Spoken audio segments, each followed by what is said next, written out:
All right, if you didn't see the last video, we're having some gearbox issues with the 350. It wouldn't go into third gear most of the time on the track, and even after everything had cooled down, like the next day, it's still pretty crunchy going into third gear every time.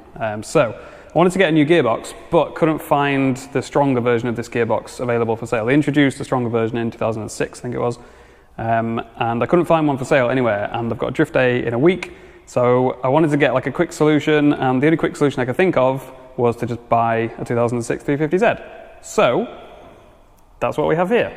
We have a donor car, basically. It's not a very nice example of a 350Z. It's got lots of like, you can't really see probably, but it's got lots of like fake carbon and like blacked out badges and stuff, which I'm not a fan of.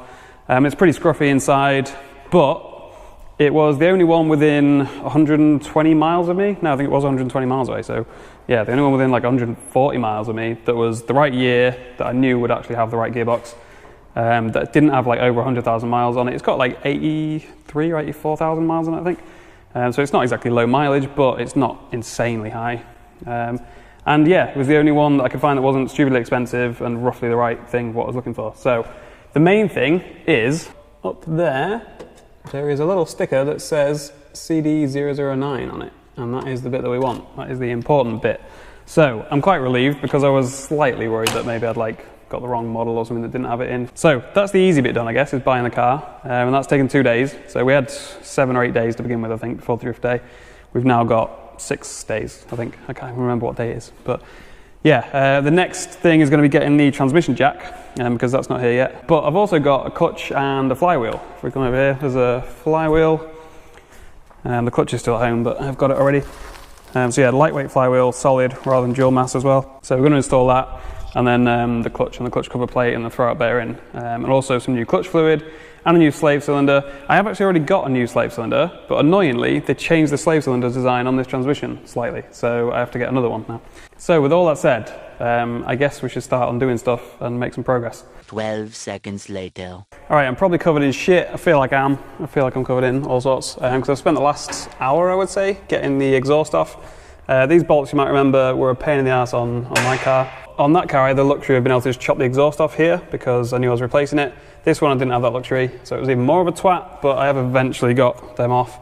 I've also just disconnected all the electrical connectors that I can see and got all the harnesses and everything free. Taken some of the under tray off, and I'm just going to whip the slave cylinder off now. And then I think that's all I'll do for now until tomorrow when the transmission jack turns up. So yeah, we'll continue from there when the jack is here.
Alright, so it's the end of day 3 out of the 7 days that we had to get everything ready.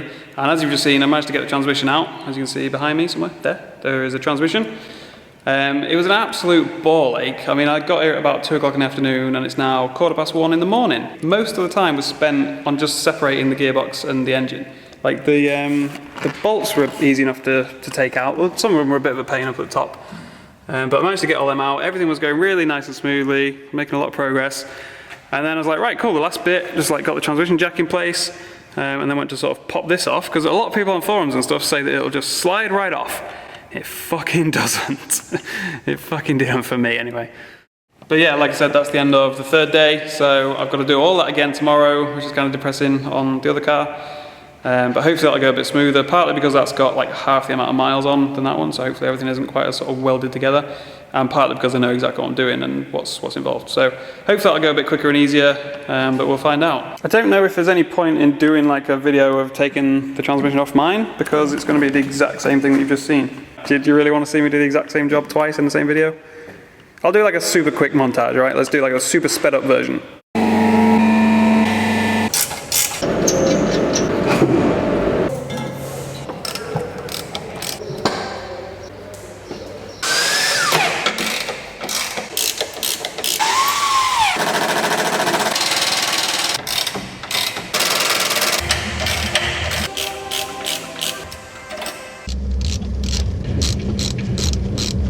Yay, Bald Yoda's here! I'm back! Yay! I don't have to do this on my own.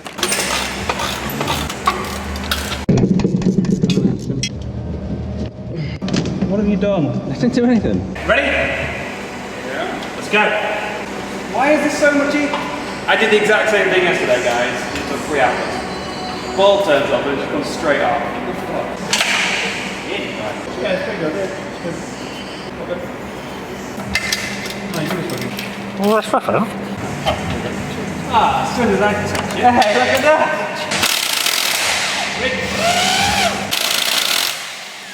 Cool! Flywheel. Sweet! Done. Right, we didn't really film that very well, but the flywheel is now in. We've got all the bolts torqued up. Now we're doing the clutch and the clutch cover plate. Done. Easy as that. Stay. Oh, yeah, of course, there's no bolts holding that on, is it? It's just the cover plate that holds on. Yeah.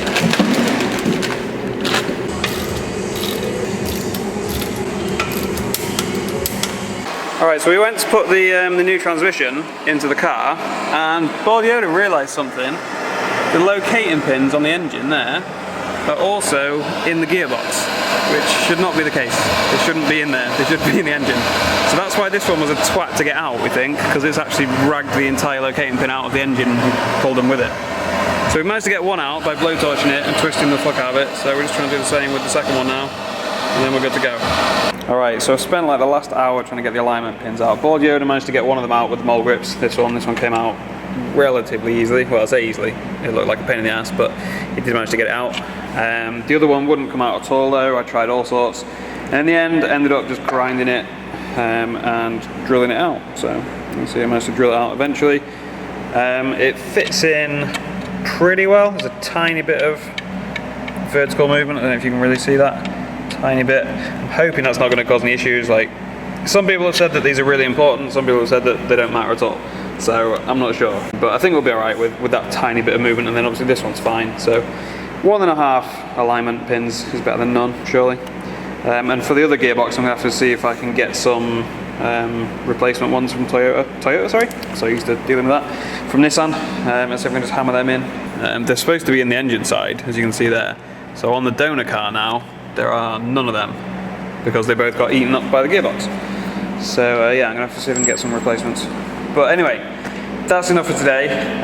Big thank you to Bald Yoda for coming to help, as always. We've got a fair bit done. Obviously we've got the new clutch and flywheel on, new pressure plate, new throwout bearing, which I didn't film actually, because we're trying to rush and get it done before Bald Yoda had to leave. But yeah, we did manage to pull the old throwout bearing off and get the new one on. Yeah, so that's all in there. I need to just clean some of that up after I've managed to get loads of debris all over everything from grinding and drilling. But yeah, that's it for today. I guess we'll start filming again tomorrow, when basically all we've got to do is lift this up, put it back on the car, fill it full of fluid, and then go do skids.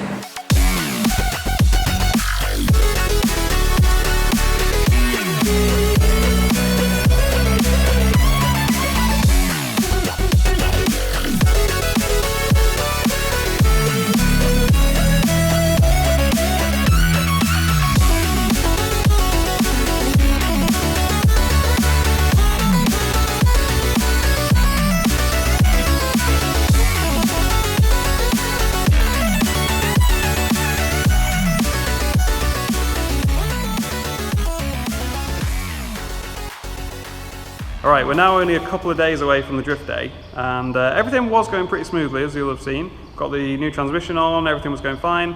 And then we came to do the last bit, which is just flushing out the old clutch fluid, because part of the problem originally was that I boiled the clutch fluid. So I wanted some new clutch fluid that's got a higher boiling point.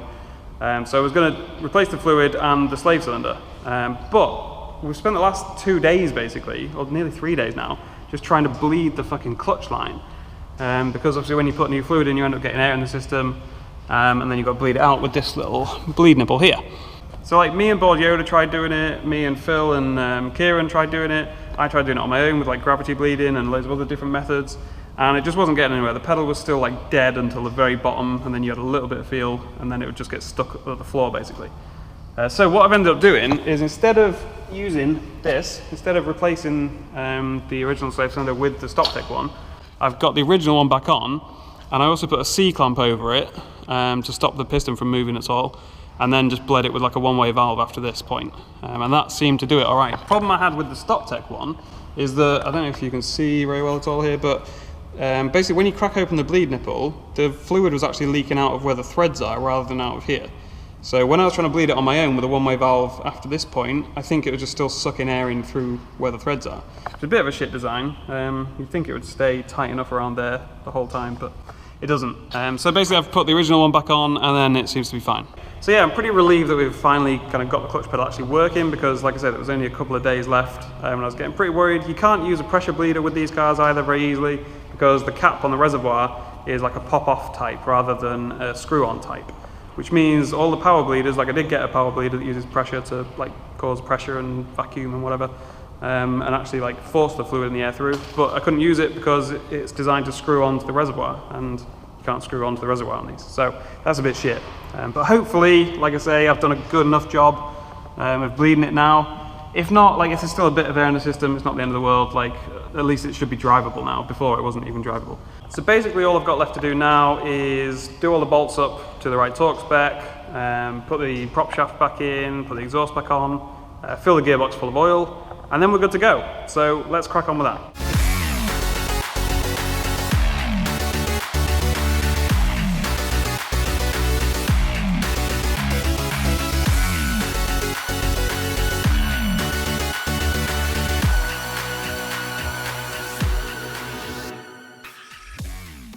Alright, we should be good to go now. I've just finished torquing everything up and filling the gearbox up with oil, so I think we're good to go. Put the exhaust on, everything, so we're pretty much back to standard apart from a couple of little bits of under tray.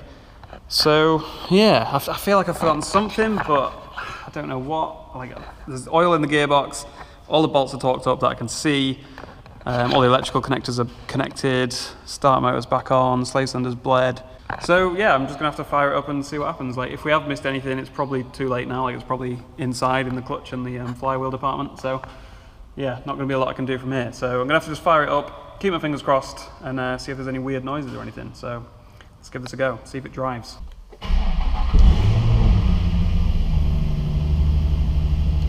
So far so good. Nothing sounds weird. You can feel and hear the clutch disengaging when I'm pressing it. So that's good. Let's just have a quick look underneath and make sure nothing's leaking before we do anything else. Alright, so I checked for leaks, everything looked good. So now we're out on the road test driving it. I've actually already done like the first sort of initial test drive. I didn't bother filming that. So it was literally just me driving around very slowly, just making sure all the gears work and the clutch works. But yeah, everything seemed fine. There's a few little things that I've got to kind of get used to, but they're because of the lightweight flywheel and the stronger clutch. They're not anything to do with the gearbox, I don't think. Like, for example, when he's setting off, I found I've got to give it quite a bit more gas to stop it stalling now. It kind of judders a bit if you don't do that. And a lot of people say that's normal for a lightweight flywheel, and especially because this had a dual mass flywheel before. So yeah, it changes that, which is kind of to be expected. The clutch is also a little bit less smooth to engage, but again, that's to be expected because it's a stiffer, uprated clutch that can handle more power and more abuse, so to be expected. But yeah, other than that, pretty successful. Like, no issues. The clutch is still a little bit light, the pedal, so I'm going to bleed that a bit more, but that's not a big deal, hopefully. The only other thing that I want to tweak or change is the shifter is slightly misaligned, I think. Like, it's slightly off center. Like, going from 5th gear to 6th gear, normally you just pull straight back. Whereas now it feels like it kind of needs to go back and left a little bit. Like, everything just feels slightly at the wrong angle, if that makes sense. It still goes into gear fine, still drives fine, but I want to sort that out before I forget and just get used to it. So yeah, we'll change that and bleed the clutch. But other than that, everything's spot on. I've not driven it aggressively yet. I've put about 50 miles on it, I've floored it a couple of times, like in lower gears, just to make sure it doesn't slip. But yeah, I've not really done any clutch kicks or anything like that, so maybe we should go and try do some of them. But yeah, overall, big success. Big thank you to Bald Yoda and Phil and Kieran and anyone else who helped me or gave me advice or whatever. It would have been a pretty straightforward job, to be honest. If the alignment dowels hadn't got stuck in the engine that I took off the donor car, sorry, they got stuck in the gearbox, that would have been way easier and quicker, and I would have been able to do it all like in a few hours. If the clutch line wasn't such a twat to bleed, and if we just clamped the original one, the original slave cylinder in the first place, that would have been fine and would have been quick and would have saved us a few days of headaches. So yeah, just a couple of little sort of unfortunate, unlucky bits. If we hadn't had them, it would have been really straightforward. So yeah, overall I'm just pretty happy that it's going to be ready for the drift day. Like, the drift day is in 2 days' time. So yeah, it's all worked out pretty damn well. But yeah, let's just go do a few clutch kicks, make sure it holds the power fine and that the clutch isn't slipping or anything like that. And then we'll call it a complete success. Seems fine.